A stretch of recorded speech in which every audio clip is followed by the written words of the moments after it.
ശബരിമല സ്വർണ്ണ കവർച്ചയിൽ SITയുടെ അനാസ്ഥ മുഴുവൻ പ്രതികളുടെയും ജാമ്യത്തിന് കാരണമാകുന്നു. ശബരിമല മുൻ അഡ്മിനിസ്ട്രേറ്റർ മുരാരി ബാബുവിന്റെ ജയിൽ മോചനത്തിന് പിന്നാലെ ഉണ്ണികൃഷ്ണൻ പോറ്റി അടക്കമുള്ള പ്രതികൾക്കും ജാമ്യം ലഭിച്ചേക്കും. ഇടക്കാല കുറ്റപത്രം പോലും നൽകാൻ SIT വൈകിപ്പിക്കുന്നതാണ് ഈ പ്രതികളുടെ ജയിൽ മോചനം എളുപ്പത്തിൽ സാധ്യമാക്കുന്നത്. നമുക്ക് MS വീണയോട് ഈ വാർത്തയുടെ കൂടുതൽ വിവരങ്ങൾ ചോദിക്കാം. നേരത്തെ നമ്മൾ ചർച്ച ചെയ്തതാണ് SITയുടെ ഗുരുതര വീഴ്ചകൾ. വീണ, SIT സംഘം പിണറായി വിജയൻ സർക്കാർ നിയോഗിച്ച പേരുകൾ ഹൈക്കോടതി അതിലൊരു തീരുമാനമെടുത്ത് നമ്മുടെ ശബരിമല സ്വർണ്ണ കവർച്ച അന്വേഷിക്കാൻ കൊണ്ടുവരുന്നു.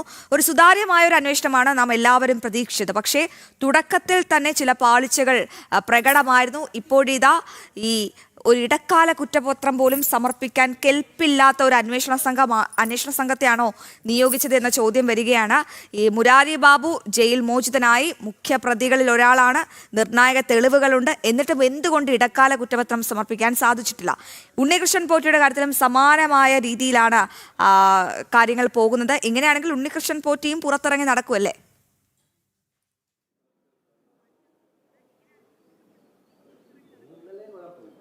തീർച്ചയായും അശ്വതി, നിലവിലെ സാഹചര്യം നോക്കുകയാണെങ്കിൽ അത്തരത്തിലെ സംഭവങ്ങൾ ഉണ്ടായാൽ ഉണ്ണികൃഷ്ണൻ പോറ്റി അടക്കമുള്ള പ്രധാന പ്രതികൾ പുറത്തിറങ്ങിയാൽ നമുക്ക് അതിശയപ്പെടാൻ സാധിക്കില്ല എന്നുള്ളതാണ്. കേസുമായി ബന്ധപ്പെട്ട് SIT സംഘത്തിന്റെ അന്വേഷണം ആരംഭിച്ചിട്ട് 4 മാസം പിന്നിടുന്നു എന്നുള്ളതാണ്.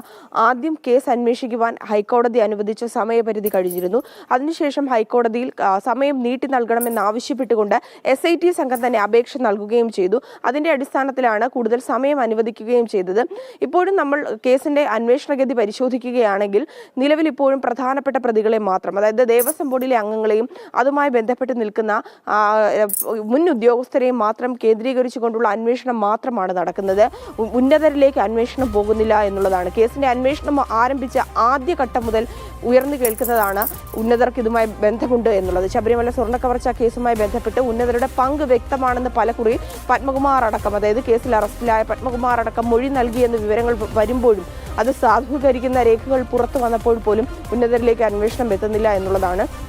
കഴിഞ്ഞ ദിവസമാണ് കേസിലെ പ്രധാനപ്പെട്ട ഒരു പ്രതി മുരാരി ബാബുവിന് ജാമ്യം ലഭിച്ച് പുറത്തിറങ്ങിയത്. ഇതിനുള്ള വഴി വയ്ക്കുന്നത് കേസ് അന്വേഷിക്കുന്ന SIT സംഘം തന്നെയാണ്. കേസ് അന്വേഷണം മന്ദഗതിയിൽ പോകുന്നു, അതിൽ കൃത്യമായിട്ടുള്ള വിമർശനം തന്നെ ഉയരുന്നുണ്ട്. അന്വേഷണം ശരിയായ ഗതിയിലാണോ എന്നുള്ള ആശങ്കകളും സംശയങ്ങളും ഉയരുന്നുണ്ട്. ഒപ്പം തന്നെ SIT സംഘത്തിന് മേൽ സംസ്ഥാന സർക്കാരിൻ്റെയും CPMന്റെയും സമ്മർദ്ദമുണ്ട് എന്നുള്ള ആരോപണങ്ങളും ആക്ഷേപങ്ങളും നിലനിൽക്കുന്ന സാഹചര്യം കൂടിയാണ്. വൈകാതെ തന്നെ ഒരു കേസിൽ നിലവിൽ ഇപ്പോൾ ഉണ്ണികൃഷ്ണൻ പോറ്റിക്ക് ജാമ്യം ലഭിച്ചിട്ടുണ്ട്.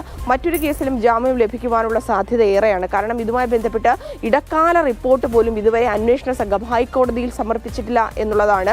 കേസിന്റെ പൂർണ്ണ റിപ്പോർട്ട് അല്ലെങ്കിൽ ഇതുവരെ അന്വേഷണ സംഘം കണ്ടെത്തിയ വിശകലനങ്ങളുടെയും ഒപ്പം തന്നെ തെളിവുകളുടെയും രേഖകളുടെയും ഒക്കെ ഒരു റിപ്പോർട്ട് സമർപ്പിച്ചു കഴിഞ്ഞാൽ കൂടുതലായി ഈ പ്രതികളുടെ പങ്ക്, അതായത് പ്രധാനപ്പെട്ട പ്രതികളാണ് കേസിൽ നിർണായക ഇടപെടലുകൾ, ഈ സംഭവവുമായി ബന്ധപ്പെട്ട് കവർച്ചയുമായി ബന്ധപ്പെട്ട് നിർണായക ഇടപെടലുകൾ നടത്തിയതാണെന്ന മൊഴിയുടെയും രേഖകളും ഒക്കെ ഒരു പക്ഷേ ഈ ഇടക്കാല റിപ്പോർട്ട് സമർപ്പിക്കുന്നതോടുകൂടി പ്രതികൾക്ക് കൂടുതൽ കുരുക്ക് സൃഷ്ടിക്കുന്നതുമാണ്.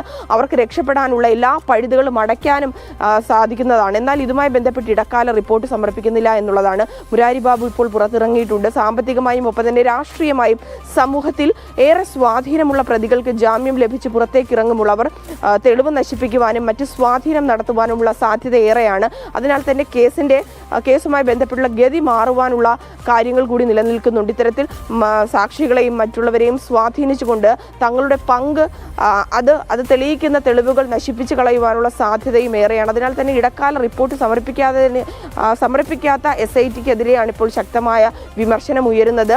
BJP അടക്കമുള്ള രാഷ്ട്രീയ പാർട്ടികൾ ശക്തമായി തന്നെ നിലപാടെടുത്തു. ED അടക്കം പരിശോധന നടത്തിയ ഒരു സാഹചര്യം കൂടിയുണ്ട്.